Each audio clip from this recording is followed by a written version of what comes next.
Hello mga kakuksina.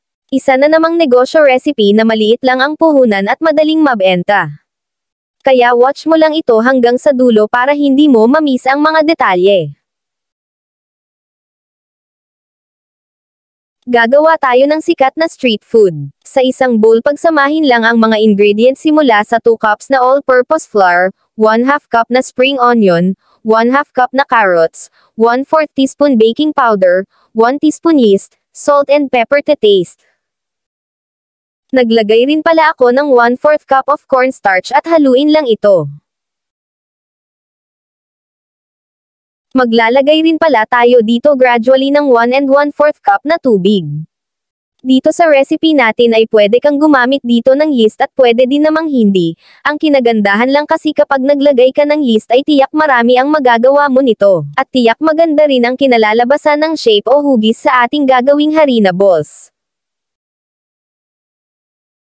At kapag nahalo na natin ito ng mabuti ay tatakpan natin ito for 30 minutes para mag-set lang yung nilagay natin na yeast.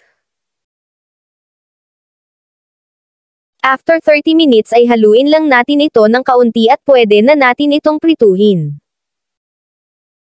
Sa pagluto nito ay kailangang mainit ang mantika at huwag damihan sa paglagay dahil lulubo pa ito kapag naprito na. Sakto na yung 1/2 teaspoon of mixture at lutuin lang ito for 2 minutes sa medium heat na apoy, huwag din masyadong golden brown dahil titigas ito, sakto na yung 2 minutes at sabayan din ito sa paghalo gamit ang barbecue stick or tong para maluto yung harina at maganda ang pagkakabilog nito.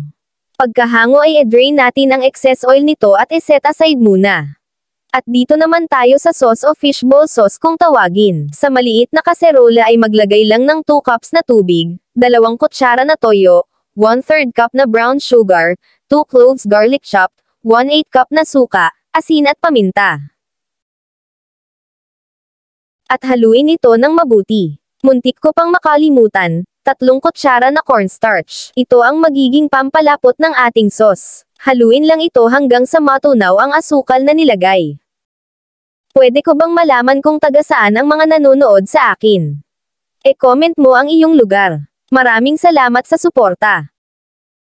Kapag nahalo na lahat ay pwede na natin ito isalang sa apoy. Lutuin ito hanggang sa lumapot ang sauce sa medium-low heat na apoy. Itong sauce na ginawa ko ay pwede ito sa fishball, kikiam, tempura, kwek-kwek at iba pang mga street food. All-in-one sausawan ito kaya kung naghahanap ka ng sausawan recipe ay ito na yon. Pagkaluto ng ating sauce ay palamigan muna ito ng 10 minutes bago isalin sa paglalagyan at huwag kalimutan na salain ito. Sobrang daming naluto na harina balls kapag may yeast na nilagay, at maaari mo itong mabenta sa 2 pesos each at pwede mo ito ilagay sa plastic cups. Pagkaluto nito ay agad naman ito dinumog ng maliliit kong customer. Nagustuhan at nasarapan sila sa niluto ko lalo na sa all-in-one sausawan na manamis-namis na maasim ng kaunti. So yun lang po mga kakuksina. Sana ay natulungan ko kayo sa isa na namang negosyo recipe na maliit lang ang puhunan at madaling mabenta. Maraming salamat po sa panonood at kita-kits sa susunod nating pagluluto.